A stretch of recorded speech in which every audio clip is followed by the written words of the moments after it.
Morning, everyone.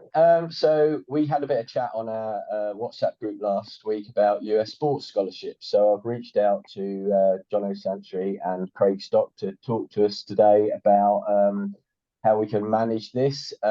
Please feel free to add any questions in the chat. I've asked them basically to give us an idiot's guide to start with, but if you want any more advanced questions asked, then please do so. So Jono's at Millfield at the minute. He's also coached or he coaches the England under-18 boys football team, and well experienced in this. And Craig works for a company that helps get students into US university. So if we start with you, Jono, from your experience, what advice would you give directors of sport in this area?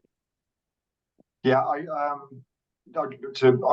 been in the shoes where running sport in at City of London School, and I was getting more and more interest from the American lot with the footballers that I was dealing with at ISPA, and I found that really interesting, and I was learning from that, and then I eventually at school kind of ended up moving across to the American side, and then ended up with a job here.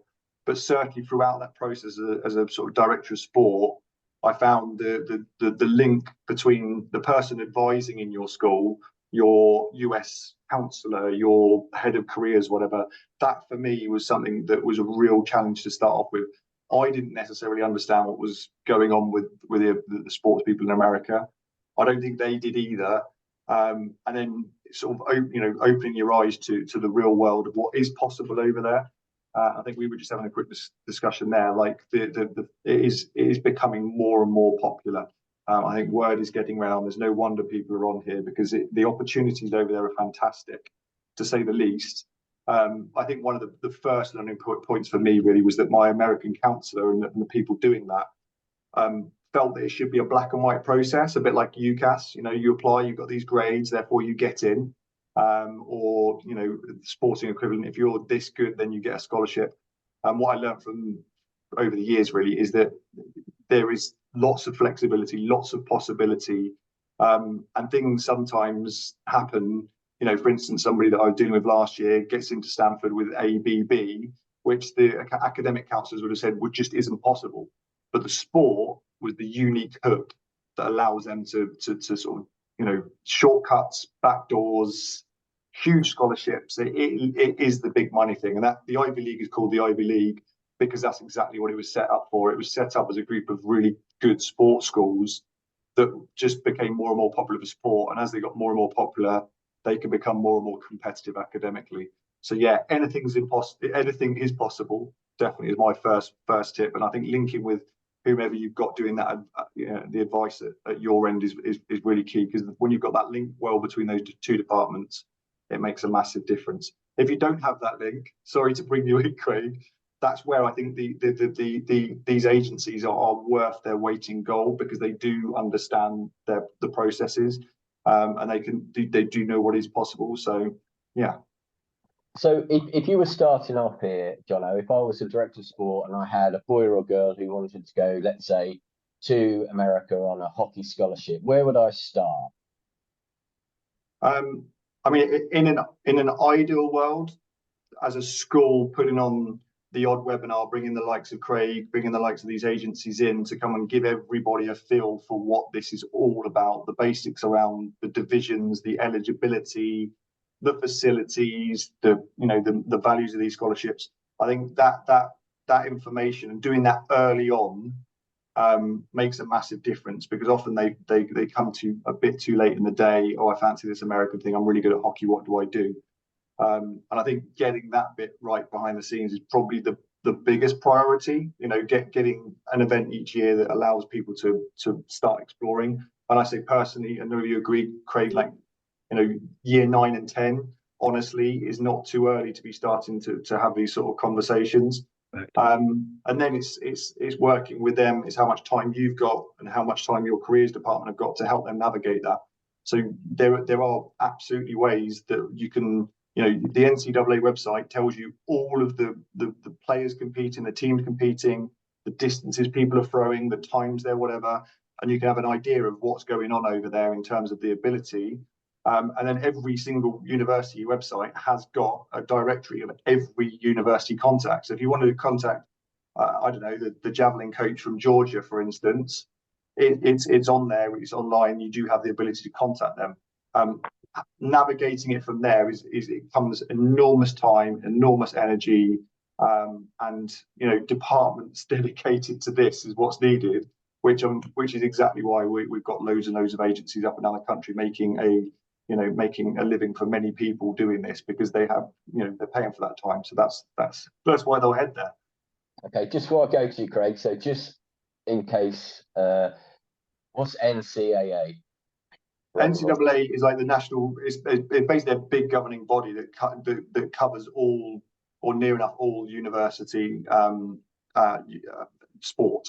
And they're the big wigs. They're the ones designing policy, deciding whether or not our students are eligible to be able to go and play over there. There are other associations which we maybe touch on, but perhaps not confuse things. But if you've heard the term Div 1, Div 2, Div 3, that's the kind of the three divisions that are part of this NCAA. I guess to quickly touch on that, they're generally based on the amount of money that university is ploughing into their big sports, if we're really honest. So if their American football program is enormous and they're ploughing in and they're putting them on jets around the country, they'll probably be a Div 1 sport, Div 1 school. That doesn't necessarily mean that their soccer program is the best and therefore Premier League. There are plenty of Div 2 programs that are absolutely fantastic, but they're just not ploughing in the big bucks at the top sports. And the Div 3 is predominantly an academic group of schools who all, again, some of them are fantastic in terms of their sport. Facilities are fantastic, but academics are really important there. And whilst most people say, they don't offer scholarships, but what they do is they still might recruit athletes and put them on academic scholarships or merit scholarships, because they still take the sport really, really seriously at D3 as well. Okay, so finally, sorry, Craig, I will come to you. So let's say, obviously, that's if pupils come to you. What do you do, Jono? Are there pupils who you also point in this direction? Because my experience, very limited, has been pupils come to me for, let's say, golf or athletics or football. But do you sort of sometimes see people and think, actually, that'd really be good for them? And then what do you do then? Regions around the country. Massively. I was lucky enough to go and do a sabbatical over my last school. They paid for me to go do a sabbatical, so I got to travel around, see the places. And when you see the facilities, infrastructure, level of coaching, quality of the whole program, there aren't many places that you couldn't argue that they are they're getting the experience that our professional athletes in this country get, and they're coming away with a degree at the end of it. And often, if they're really, really good, they're being paid for the whole thing. So it pains me to say, yes, so many pupils I'm pointing over to America right now. Lots of those early footballers are involved in the MLS and the USL over there, and they're now professional athletes over there, and we've lost them to this country, which is a bit of a shame. But there's no hiding around the fact that university experience in the UK as an athlete, I'm afraid, doesn't come close to what they're offering over there. So yeah, definitely. Okay, thanks, John. That's brilliant. So Craig, what advice would you be giving to directors of sport who've got students keen to study in America? I know just before we came on here, you were saying that it's not just for the blue chip athletes, it's now for everybody. So what advice would you give, Craig? Yeah, look, I think there's three really important pillars here for every family. Obviously, it would be financial contribution, because yes, there are 100% scholarships, but they are few and far between now. And that would be predominantly for your blue chip athlete, you're a Premiership Academy player, your top ITF tennis player, etc. It would come down to their academics. And just to follow on from Jono, is Division 1 and Division 2 within the NCAA offer athletic and academic scholarships combined. So if they have very strong academics and they are, say, a regional level or county level player, then they can actually combine both of those elements to obviously be rewarded more financial aid. And then obviously it would be their ambition. And in terms of what type of experience they want, yes, as we know, as Jono said, the top Division 1 universities of 35, 40,000 students. They are small towns, the campuses. And so what we try to do as an agency is make it fully tailored around the family dynamics of what their ambition is.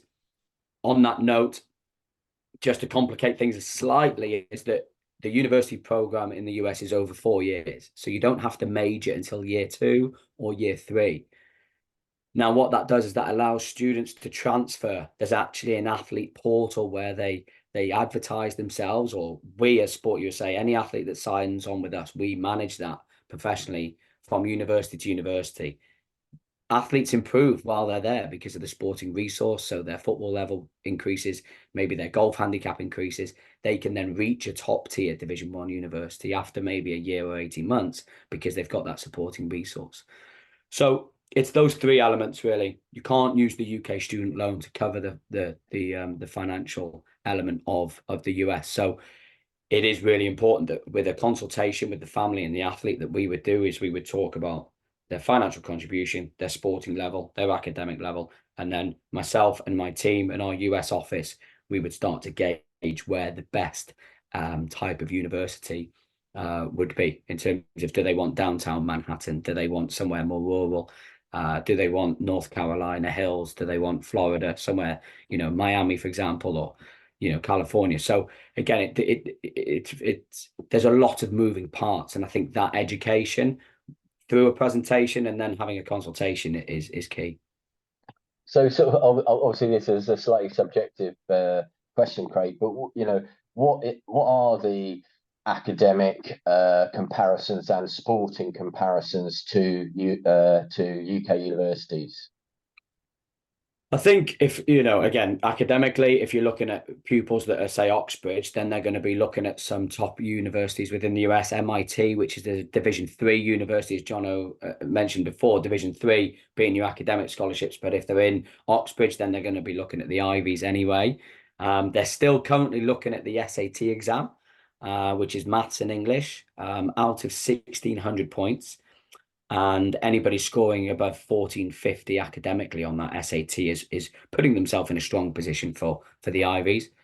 Just to interrupt, Craig, is there an equivalent of that? So what would? So that would be your straight A star, AAB type student, basically. Yeah. So again, someone of that ilk, but so if we've got, say, Victoria Allen at Florida State, so the Seminoles, she's got to have a grade point average of 3.5 and above. So she's still got to be a straight A student, as well as she's a top 100 ITF under 18 tennis player when she got a very good scholarship. And she was awarded an 80% scholarship. So, for her, in terms of what she's being able to access from a tennis program and then academically backing that up, as Jono said, using your sporting level to go and get or further develop your academic opportunities is phenomenal. Yeah, and the sporting level and coaching. Sporting level, yeah. If you look at, so if you work down international to then national, regional, county, club, there's so many moving parts, and it depends on the coach. I think coaches now typically are looking at recruiting about 18 months to 2 years in advance, especially with the more individual sports like golf, tennis, etc. From a sporting point of view, if I am a Manchester City Academy player and I leave it and I start talking at 16, 17, then you can look at those top universities. They're called the Power 5 conferences. So you've got the Pac-12, which is your West Coast, your San Diegos, your Californias. You've got the Big 10, the Big 12, the SEC and the ACC. So they're the Power 5 conferences. And, that equates to about 120 top universities. So Clemson, Florida State, NC State, South Carolina, Michigan, Ohio, those big universities. So if you work down, but obviously, again, within a team environment, the coach is forever working on a 4-year cycle, or as I mentioned before, with transfers, that people move all the time and they pick up their academics and move it across to another university. So the college coach, and this is why getting in early and promoting yourself early is vital to moving. But if you work on that level, the top universities, as John has said, the support resource, you've got to be a top blue chip athlete looking at those, really. There is a top blue chip athlete. What level is that, so people are aware? Yeah, so your national level, your national international level athlete here within the UK. So your academy Premier League football players, your national Premier League field hockey players, Yeah, swimmers if they're on that Commonwealth yeah, pathway like they would be with John O at Millfield and Newen, that swimming program, then they would be looking at your UCLA's, your Florida States, etc., for purely a sporting element. And those types of athletes, from an ambition point of view, would probably want to be in that environment as well, where you see Texas Longhorns the sporting culture being playing their American football in front of 115,000 people on yeah. campus, in their I, I, stadiums. I did see recently that 7 of the top attendance capacity stadia are American college stadia. It's amazing, isn't it? Yeah, it's incredible. I was there last year. Well, that is, sorry. I was at Georgia Bulldogs. They were having an internal American football match, the first team versus the second team, and 102,000 people came to watch their internal match. I mean, it's just madness. I watched the tennis program at Georgia Bulldogs just outside Atlanta. 3,500 people watching their tennis match. And those guys were no better than some of the players that I was coaching at Team Bath Tennis, and one man and his dog was at Nottingham at the Bucks big weekend. It's crazy in terms of the exposure Yeah, and the support resources in the environment that you can basically you're training and competing like a pro. yeah. And now with name, image, likeness, it's called the NIL concept. Athletes can be awarded endorsements and make money. So those blue chip athletes that we have here in the UK will not only get a very good scholarship, but they might get endorsed, I don't know, $500,000 or $1 million to go and wear Under Armour because it's all televised and the university sport is a higher profile than professional sport because of the drafting systems. Okay. And then final question, just if anybody has got any questions, please feel free to put them in the chat and you can ask or I'll ask. What about financially? So if I'm going to a US university, what is going to be, how much it's going to cost me and what benefit has scholarship got? I mean, it's expensive enough to come to university here. You're talking obviously £9,000 plus a year, plus your accommodation, etc. So what am I looking at if I'm going to a US university? Okay, so I placed Leo at a big Division II school called Montevallo in Alabama, very good tennis program.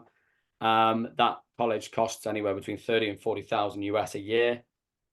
He managed actually to get it down to 14,000, and that was all in. So that's accommodation, tuition, food, team kit. Remember, you don't pay anything, any kit, any team travel, any strength and conditioning, any video analysis. It's all part of the scholarship. So 14,000 US being roughly what, £11,000, but Yeah, that's for everything. And yeah, that yeah, was a big Division II school. Now you go to say Franklin and Marsh, which is a big Division III university in Lancaster. They're charging 80,000 US a year, but it's Division III, so you've got to be a higher academic achiever, or maybe it's slightly needs based. So, but I think if you take out the blue chip athletes and you take your generic, very good sports people that are very, strong academically as well, if they have anywhere between 15 and 30,000 US, they'll have anywhere between 10 and 12 opportunities to go scholarship offers okay, across NCAA or there's another organization called the NAIA, which is a different route. And there's junior colleges. So, you could go to junior college because basically the eligibility academically for the NCAA and the NAIA is you need 5 GCSEs of 5 and above to be eligible. So if really good athletes don't hit that, they can go to a junior college, slightly cheaper, slightly smaller colleges, still got the same resource and sporting training environments in terms of training every day. They can go and do an undergrad, improve their sporting level and their academic level, and then transfer into the NCAA to then finish their BA. So again, there's lots of moving parts and fluidity. okay. So just to finish up there, so Jono, please feel free to chip in. I think the key thing is, what do we as directors of sport, what's the advice? What should we do now? I mean, you mentioned about, looking at pupils as low as year 9 and 10. Let's start with you, Jono. What advice would you give us?